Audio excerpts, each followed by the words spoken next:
Alright y'all, welcome back to the channel and to another turkey pattern test. And we're still out here sweating to death in this heat and humidity, but we've got to get stuff filmed because you guys want to see it. And I've got another pretty interesting one today that, to be honest with you, I don't expect to be all that amazing. But as usual with these pattern tests, we never quite know until we shoot them. So it really could surprise us, I don't know. So for the ammunition we have out here today, I brought out some more of the Remington Nitro Turkey loads. It's been a little bit since we've seen these. These are the 12 gauge 3.5 inch 2 ounces of 6s going 1300 feet per second, so they say on the box. But I do have the chronograph, so we will see how true that number is. And if you have not seen some of the other videos and tests we've done with those Nitro Turkeys, they have been less than impressive, to say the least. So far they look like they would make for much more of a waterfowl load, but it's lead 6s, so you can't really use them for waterfowl. But either way, they've been less than ideal for turkeys. But as for what setup we're going to be running them in today, I brought back out the Mossberg 835 Ulti-Mag again, but I threw in the Kicks Gobblin Thunder 680 constriction choke here. Now this choke in of itself has shown us some really good results. So can it maybe help out those Nitro Turkeys a little bit? I have my doubts, but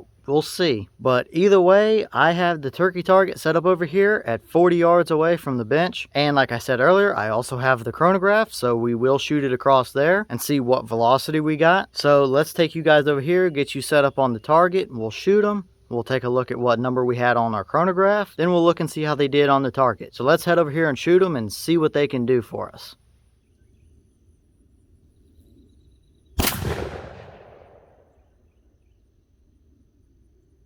Alright, so that shell gave us 1283 feet per second across the chronograph. The box called for 1300, so we're almost right there at it. It's only 17 feet per second under it, so that's definitely not too bad there for speed, but it is moving pretty quick for a 2 ounce load of lead 6s like that, but it is also a 3.5 inch shell. But either way, I'm not too concerned with our chronograph numbers. They look pretty decent to me. So let's go see how these did on our target and if that Kicks choke helped these shells out any.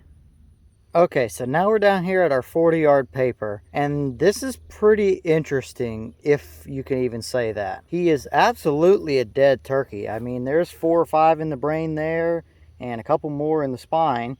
So he is absolutely a dead bird. But if you back up and look, we have shot covering this entire paper yet again here. And this is pretty much what we've seen out of these. There's no real core to it. It's just kind of shot on paper. But with that being said, if you have seen the other videos of us testing these, then you might agree with me in saying that this is the best pattern that we have gotten out of these. Now, clearly, this is not a very impressive looking turkey pattern by any standards, but like I said, I think this is the best result we've seen out of these so far. Now, what does that mean in the grand scheme of things? I really don't know, but all I can tell you so far is that I have been less than impressed with these shells. But then again, you'll have the guys that will say, well, he's absolutely a dead turkey, and that's true. It's absolutely true, but you might also kill 2 or 3 others that are close to him in the process is the problem. But either way, I mean, we've got shot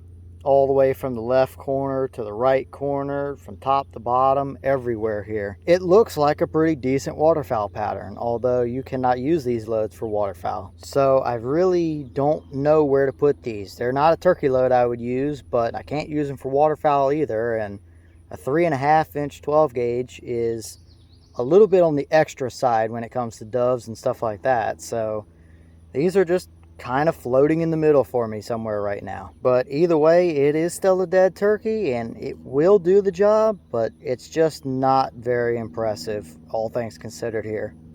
Alright, and this is the wad out of that shell, and as you can see, it's pretty torn up, which is not uncommon at all for those ported chokes like those Kicks Gobblin Thunders. But one thing I do notice is that this is definitely not a full-length wad. It looks similar to a wad out of a 3-inch shell, but it's definitely like a 3/4 length wad. But remember, this is a 3.5 inch shell, so that shot is going to be way out here. It's going to be way past the end of this wad here, which is not really ideal, I don't think. So I definitely think this wad has something to do with why these shells do not pattern all that amazingly. But either way, it is what it is, and we got the results that we got out of it this time.